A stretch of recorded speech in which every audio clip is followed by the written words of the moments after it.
যেই ঘরে তিনটি কাজ হয় ওই ঘরে আল্লাহ রাব্বুল আলামিন বৃষ্টির মতো রিজিক দান করে। দেখেন আপনার ঘরে তিনটি আমল চালু আছে কিনা, তিনটি কাজ হয় কিনা, আপনি অবাক হয়ে যাবেন। এক নম্বর, নবী সাল্লাল্লাহু আলাইহি সাল্লাম বলেন, যেই ঘরের মানুষগুলো ঘরে প্রবেশ করার সময় সালাম দিয়ে দিবে, ওই ঘরের উপর বৃষ্টির মতো রিজিক আল্লাহ পাক আসমান থেকে নাযিল করবেন। সুবহানাল্লাহ পড়েন। এটা আমার কথা নয়, আল্লাহ রাব্বুল আলামিন পবিত্র কোরআনুল কারীমের 18তম পারা সূরা নূরের 13 নম্বর পৃষ্ঠার 7 এবং 8 নং লাইনে আল্লাহ তাআলা বলে দিয়েছেন, আমার কোন গোলাম যদি বেশি বেশি করে সালাম প্রদান করতে পারে, ওই ঘরের উপর আমি আল্লাহ পাক রব্বুল আলামিন খাস রহমত বরকত আমি দান করি। সুবহানাল্লাহ। আমার প্রিয় ভাইরা, অফিস থেকে এসেছেন, আদালত থেকে এসেছেন, বাসায় কেউ নেই, আপনি দরজাটা খুলে আসসালামু আলাইকুম বলে দেন, আল্লাহর খাস রহমত আপনার উপর নাযিল হবে। আল্লাহর রহমত যদি আপনার উপর নাযিল হয়, বৃষ্টির মতো রিজিক চলে আসবে।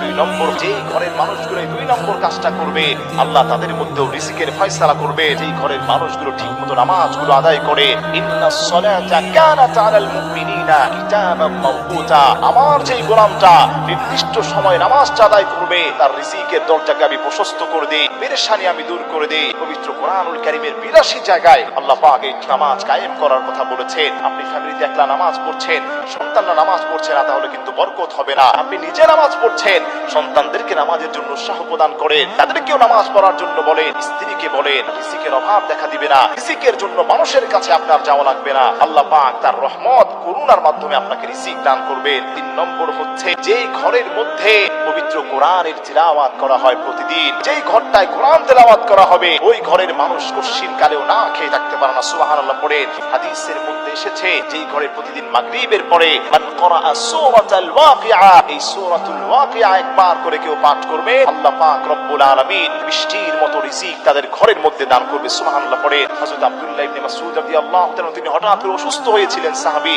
ওমর, হযরত ওসমানের যুগে ওসমান রাদিয়াল্লাহু তাআলা আনহু আব্দুল্লাহ ইবনে মাসউদকে দেখতে গিয়েছিলেন। দেখতে গিয়ে তাকে বললেন যে, ভাই তুমি তো অসুস্থ, তুমি তো এখন কিছু করতে পারছো না, তোমার জন্য সরকারি কোষাগার থেকে আমি কিছু খাবারের ব্যবস্থা করে দেই। হযরত আব্দুল্লাহ ইবনে মাসউদ বললেন, আরে ভাই, তোমার সরকারি কোষাগারের খাদ্য আমার দরকার নেই, আমি প্রতিদিন আল্লাহর কোরআনের সূরা ওয়াকিয়া পাঠ করি, আল্লাহ পাক এর কারণে বৃষ্টির মতো রিজিক আমার ঘরে দান করেন। সুবহানাল্লাহ পড়েন। জন্য আমার প্রিয় ভাইরা, আমার প্রিয় মা বোনেরা, যতদিন জীবিত আছেন এই 3টি আমল ছাড়বেন না। বাসায় ঢুকেই সালাম দিবেন, 2 নম্বর নামাজগুলো ঠিকমতো পড়বেন, 3 নম্বর হচ্ছে কোরআনের তিলাওয়াত ঘরের মধ্যে চালু করবেন। আপনার রিজিকের জন্য মানুষের কাছে যাওয়া লাগবে না, আল্লাহর উপর ভরসা করবেন, আল্লাহ পাক আপনাকে সম্মানের রিজিক দিয়ে আল্লাহ ওই গোলামটাকে পূর্ণ করে দিবে।